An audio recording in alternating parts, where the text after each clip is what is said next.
तो कहानी शुरू होती है डेविड बैनर नाम के एक मैड साइंटिस्ट से, जो कि अलग अलग जानवरों के ऊपर एक एक्सपेरिमेंट कर रहा होता है। दरअसल वो एक एक्सपेरिमेंट कर रहा होता है जिसकी मदद से इंसान को वो अमर बना सके, और वो अलग अलग जानवरों का डीएनए मिला के एक ऐसा डीएनए तैयार करना चाहता है जिसकी मदद से इंसान अमर बन सके, जिसके ऊपर न जहर काम करे न कहर काम करे, जिसकी ताकत इंसानों की ऊंचाइयों से कहीं ज्यादा हो, और वो इसके लिए बहुत काम करता है। और उसके एक्सपेरिमेंट के चलते वो कई जानवरों की हत्या भी कर देता है। तो वो काफी खतरनाक एक्सपेरिमेंट कर रहा रहता है, और अब इसके एक्सपेरिमेंट और भी ज्यादा पागलपन की ओर जाने लगते हैं, क्योंकि अब ये इंसानों के ऊपर एक्सपेरिमेंट करना चाहता है। लेकिन वहाँ की गवर्नमेंट इसे साफ रोक देती है। वहाँ का जो इसका सुपरवाइजन कर रहा होता है, रॉस नाम का एक मिलिट्री ऑफिसर, वो इससे मना कर देता है कि तुम ये काम नहीं कर सकते, तुम इंसानों के ऊपर नहीं करोगे। लेकिन उसके मना करने के बावजूद भी वो रुकता नहीं है, वो खुद के ऊपर एक्सपेरिमेंट करना शुरू कर देता है। और हमें आगे देखने को मिलता है कि कुछ समय बाद उसका एक लड़का हो जाता है जिसका नाम होता है ब्रूस, और अब वो देखता है कि ब्रूस के अंदर भी वही म्यूटेंट डीएनए आ चुका है जो उसके अंदर था, और अब वो उसको ठीक करने के उपाय ढूंढने लगता है। लेकिन कहीं से जनरल रॉस को पता चल जाता है कि उसके बहुत ही डेंजरस एक्सपेरिमेंट वो कर रहा है अंदर लैब में, इसलिए वो उसे रोकने आ जाता है लैब में और उसका सामान फेंक देता है। लेकिन इससे गुस्सा होकर डेविड अपने गामा रिएक्टर को एक्सप्लोड करने के लिए रख देता है ताकि वो अपना बदला ले सके, और वो वहां से निकल जाता है। लेकिन वो समझ जाता है कि ब्रूस अब उसके लिए खतरा बन चुका है, और इसलिए वो ब्रूस को मारना चाहता है। लेकिन वो ब्रूस को मारने ही जा रहा रहता है, लेकिन उसके बीच में उसकी पत्नी आ जाती है और गलती से चाकू उसकी पत्नी को लग जाता है, और जिसकी वजह से उसकी पत्नी की मौत हो जाती है। लेकिन ब्रूस के बचपन में इसका बहुत गहरा असर पड़ता है, क्योंकि जो चीजें उसने देखी थी वो बहुत ही खतरनाक थी, और इसकी वजह से उसके दिमाग पे बहुत गहरा असर पड़ता है। और दूसरी तरफ हम देखते हैं कि रॉस डेविड को अब अरेस्ट कर लेता है और उसे पागल थाने भेज देता है, और 4 साल के ब्रूस को वो अनाथालय भेज देता है, जहाँ पर मिस्टर क्रेंसलर उसे अडॉप्ट कर लेते हैं, और अब वो उनके साथ रहता है, ये सोच के कि उसके माँ बाप तो दोनों मर चुके हैं। लेकिन वहाँ भी उसकी डरावनी बचपन की यादें उसका पीछा नहीं छोड़ती। लेकिन ब्रूस साइंस में बहुत होशियार रहता है, इसलिए अब वो एक साइंटिस्ट बनना चाहता है, और मिसेस क्रेंसलर भी उससे साइंटिस्ट बनने के लिए कहते हैं, और आगे 30 साल बाद वो एक बहुत अच्छा साइंटिस्ट बन जाता है, जो कि अब एक बर्कली की एक लैब में काम कर रहा रहता है उसकी एक्स गर्लफ्रेंड के साथ, जो कि होती है बेटी रॉस। और ये बेटी रॉस जनरल रॉस की ही बेटी होती है, जो कि अब बर्कली लैब में काम कर रही रहती है। दरअसल वो भी एक साइंटिस्ट है, और अब ये दोनों मिलकर नैनोमेट्स के ऊपर काम कर रहे रहते हैं। दरअसल ये एक नई टेक्नोलॉजी होती है जिसकी मदद से शायद ये इंसान को रीजनरेट कर सके, और इसके लिए वो एक मेंढक के ऊपर ट्राई भी करते हैं, लेकिन वो फेल हो जाते हैं। और इतने में वहाँ पे एथियन कंपनी का एक रिप्रेजेंटेटर ग्लेन टेलबोट आ जाता है, और वो बोलता है उनसे कि तुम्हारी रिसर्च काफी काम की है, और हम तुम्हारी रिसर्च को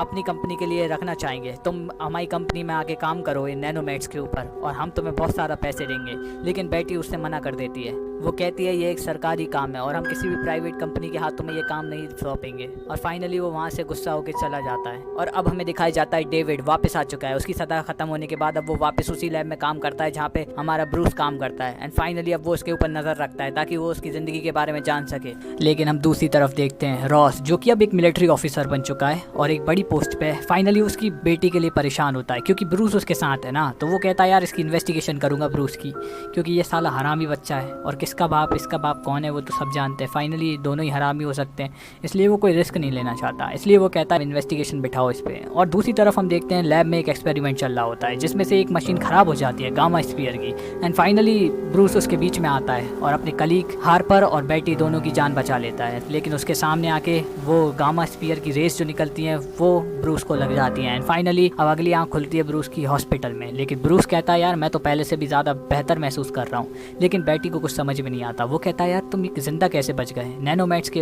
जो भी छूता है वो खत्म ही हो जाता है पूरी तरीके से, तुम्हारी बॉडी अभी तक जिंदा कैसे है। दरअसल ये सब हुआ था उसके डीएनए की वजह से, क्योंकि अब ब्रूस का डीएनए और वो नैनोमेट्स आपस में मिल चुके थे, अब वो हल्क के म्यूटेशन में काम आते। एंड फाइनली थोड़ी देर बाद वहाँ पर डेविड आ जाता है और वो बताता है कि वो उसका पिता है, और फाइनली उसे ये भी बता देता है कि थोड़ा बहुत हिंट दे देता है कि हल्क के म्यूटेशन के बारे में, कि जब भी उसे गुस्सा आएगा वो म्यूटेशन के माने बदल जाएगा। ब्रूस को लेकिन उसकी बातें बिल्कुल समझ में नहीं आती, और वो बोलता है कि यार ऐसा कैसे हो सकता है, मेरे मॉम डैड तो बचपन में ही मर गए। लेकिन वो बताता है कि ये सब झूठ है, मुझे जेल में रखा गया था 30 साल के लिए, पागल थाने भेज दिया गया था, लेकिन जब उन्हें पता चला मैं पागल नहीं हूँ उन्होंने मुझे छोड़ दिया। अब ब्रूस को इसमें कुछ समझ में नहीं आता। इतने में डेविड वहाँ से ब्रूस का डीएनए लेकर वहाँ से चला जाता है और आके अपनी लैब में एक्सपेरिमेंट करने लगता है डेविड के डीएनए के साथ, और वो अपना कुछ तो एक्सपेरिमेंट कर रहा होता है। और दूसरी तरफ हम देखते हैं कि रॉस अपनी बेटी को समझा रहा रहता है कि वो ब्रूस से सावधान रहे, लेकिन बेटी को उसकी बात समझ में नहीं आती, और वो ब्रूस को मैसेज भेजती है कि शायद उसके डैड को अब ब्रूस के ऊपर शक है, और शायद अब उसके डैड प्लान कर रहे हैं कि वो लैब अब वो ग्लेन को दे देंगे। लेकिन ब्रूस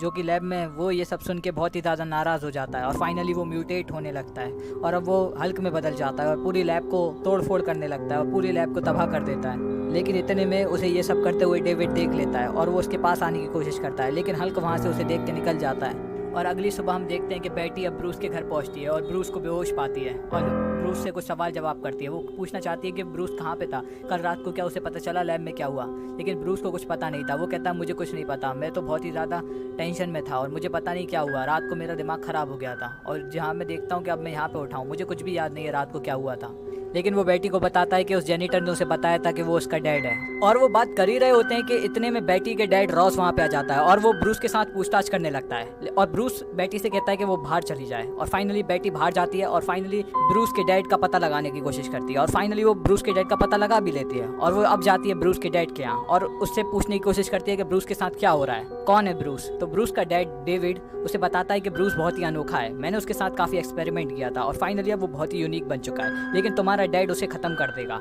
और मैं नहीं चाहता वो ख़त्म हो, वो मेरा एक्सपेरिमेंट है और मैं उसे ख़त्म नहीं होने दे सकता। और बातों ही बातों में डेविड बेटी का एक रुमाल उसके पास रख लेता है और उसे अब जाने के लिए बोलता है और बेटी अब वहाँ से निकल जाती है। और हम दूसरी तरफ देखते हैं कि रॉस अपनी पूछताछ जारी रखता है और फाइनली उसे कुछ सबूत हाथ नहीं रखता, इसलिए वो कहता है कि अब मैं तुम्हें कोई भी एक्सपेरिमेंट नहीं करने दूंगा, मैं तुम्हें इस घर से बाहर ही नहीं निकलने दूंगा, मैं तुम्हें कहीं किसी लायक नहीं छोड़ूंगा। और फाइनली वो अब उसके आगे पीछे सब जगह सिक्योरिटी लगा देता है ब्रूस के आगे कि ब्रूस अपना काम और कहीं निकल ना सके। और हम दूसरी तरफ देखते हैं कि डेविड अपना एक्सपेरिमेंट कामयाब कर चुका होता है, वो ब्रूस के DNA को जानवर में भर देता है और फाइनली अब वो जानवर भी म्यूटेट हो जाते हैं और अब वो जानवर म्यूटेट होते हैं तो वो वही वाला कपड़ा जो बेटी से उसने चुराया था वो उन जानवरों की तरफ फेंकता है और बोलता है जाओ इसे ख़त्म करके आओ। और फाइनली वो उन जानवरों को बेटी के पीछे लगा देता है। और अब डेविड ब्रूस को कॉल करता है और उसे बताता है कि उसने उसके म्यूटेटेड डॉग्स बेटी को मारने के लिए भेज दिए हैं, तो अब उसे बचाना है तो उसे हल्क में बन के उसे बचाना होगा। और ब्रूस ये सब सुन के शौक में आ जाता है और वो बेटी को बचाने के लिए निकलने की कोशिश करता है, लेकिन वहाँ पे उसे ग्लैन मिल जाता है और ग्लैन उसे बहुत मारता है क्योंकि लैब की वजह से, जो उसने लैब का हाल किया था उस वजह से ग्लैन उसे बहुत मारता है। लेकिन इतने में ब्रूस वहीं पर ट्रांसफॉर्म हो जाता है और हल्क में बदल जाता है और फाइनली ग्लैन को मार पीट के सबको तहस नहस करके वहाँ से निकल जाता है और फाइनली पहुंचता है बेटी के यहाँ, जहाँ पे अभी वो कुत्ते वहाँ पे पहुंचे नहीं थे और बेटी के साथ एक दो मोमेंट बिताता है और फाइनली वहाँ पे देखता है कि वो कुत्ते आ चुके हैं और फाइनली उन कुत्तों की मौत मारता है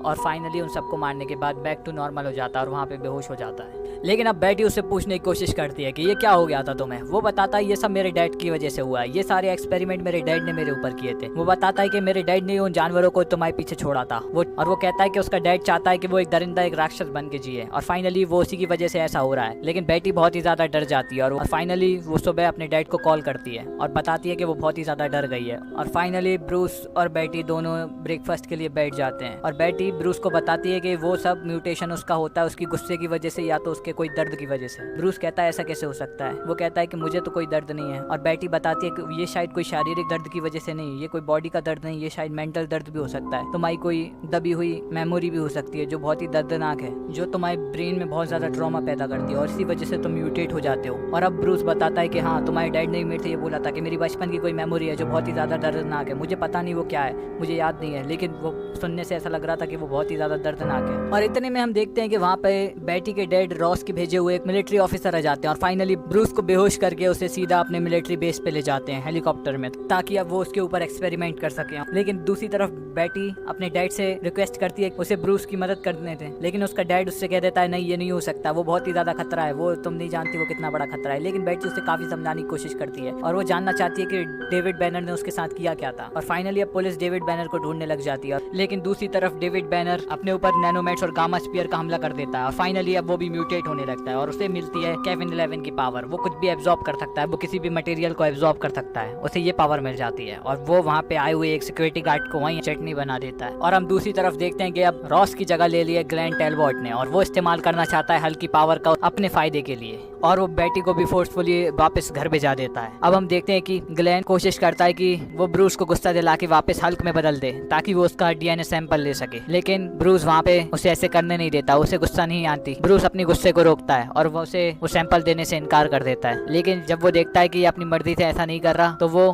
ब्रूस को एक चेम्बर में बंद कर देता है। और फाइनली अब ग्लेन ब्रूस की सबसे खतरनाक यादें उसे दिखाने लगता है और फाइनली जो उसने सोचा था वही होता है। ब्रूस अपनी सबसे गहरी यादों में चला जाता है जहाँ उसकी मॉम का मर्डर होता है। फाइनली वो बहुत ज्यादा गुस्से में आ जाता है और वापस उसकी फीलिंग्स वापस आ जाती है और वो हल्क में ट्रांसफॉर्म हो जाता है और वहाँ से लैब में तोड़फोड़ करके वहाँ से निकलने लगता है। लेकिन टैलबॉट और उसके साथी उसे एक स्टिकी फॉर्म में जकड़ देते हैं और अब टैलबॉट उसका DNA लेने की कोशिश करता है, लेकिन हल्क को और ज्यादा गुस्सा आ जाती है और वो उस स्टिकी फॉर्म को तोड़ के निकलने लगता है। लेकिन टैलबॉट अब डर डर की वजह से हल्क के ऊपर एक बॉम्ब फेंकता है, लेकिन वो बॉम्ब हल्क की बॉडी से बाउंस होकर वापस दीवार में लग जाता है और फट जाता है, जिसकी वजह से टेलबॉट की मौत हो जाती है। और फाइनली अब रॉस वापस से कमांड संभाल लेता है। हम देखते हैं कि हल्क पूरी तरीके से लैब को तबाह करने लगता है। इतने में रॉस उसे सीधा रास्ता बता देता है ऊपर जाने का, और वो तोड़ के ऊपर पहुंच जाता है और वहां से पूरे मिलिट्री बेस के जितने भी लोग, जितने भी टैंक आते हैं, उसकी ईंट से ईंट बजा डालता है और वहां से निकल जाता है सीधा पैटी की खोज में। लेकिन पता नहीं यार भाई के पास अब कौन सा जीपीएस था कि वो बिना गूगल मैप के बेटी का पता लगा लेते हैं और फाइनली सैन फ्रांसिस्को पहुंच भी जाते हैं। और पहुंचने के बाद वहां जाके लड़की को देख के पिघल जाते हैं, मतलब अपने बैक टू नॉर्मल फॉर्म में आ जाते हैं। और यहाँ से अब आर्मी अब उसे पकड़ लेती है और आर्मी ले जाती है उसे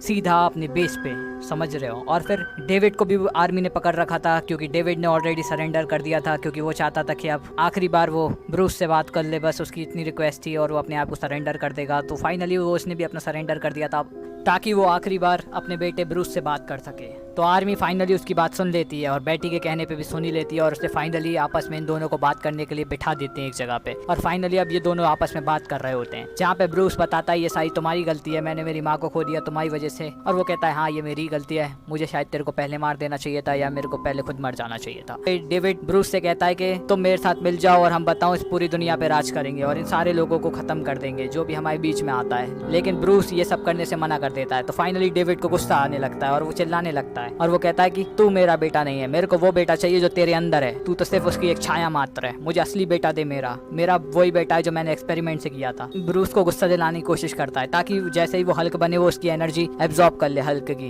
वो ऐसी कोशिश करता है। लेकिन ब्रूस कंट्रोल करता है अपने आप को और हल्क नहीं बनता। तो फाइनली बहुत ही ज्यादा गुस्से में आके डेविड वहाँ पे पड़ी हुई तार की डोरी को उठा लेता है और मुंह से चबाने लगता है, जिसकी वजह से वो उसका करंट पूरा एब्जॉर्ब करने लगता है और बहुत ही बड़ा बनता जाता है, बहुत ज्यादा एनर्जी एब्जॉर्ब कर लेता है। और इतने में ही हम देखते हैं कि ब्रूस भी अब अपना कंट्रोल खो देता है और वहाँ पे हल्क बन जाता है और अब ये दोनों की लड़ाई चालू हो जाती है। फाइनली ये दोनों कहीं दूर चले जाते हैं लड़ने के लिए और अब इनकी जंग बहुत खतरनाक तरीके से हो रही रहती है, जहाँ पर डेविड कोशिश कर रहा रहता है कि वो कैसे भी करके हल्क की पावर एब्जॉर्ब कर ले, लेकिन हल्क ऐसा होने नहीं देता, वो बार बार उसे रोकने की कोशिश करता है। लेकिन फाइनली एक टाइम आता है जब डेविड हल्क को पानी में डुबो देता है और फाइनली पानी को जमा भी देता है ताकि अब हल्क हिल ना सके और वो उसकी पावर एब्जॉर्ब कर सके। इसलिए फिर हल्क फाइनली अपनी सारी एनर्जी रिलीज कर देता है और डेविड अब वो सारी एनर्जी को एब्जॉर्ब करने लगता है और वो एब्जॉर्ब करता जाता है। और फाइनली एक समय आता है जब डेविड हल्क की एनर्जी लेते लेते थक जाता है, वो समझ जाता है कि हल्क में बहुत ज्यादा एनर्जी और वो उसे नहीं ले सकता, तब वो उसी को खत्म करने लगती है। और इतने में हम देखते हैं कि मिलिट्री ऑफिसर रॉस वहाँ से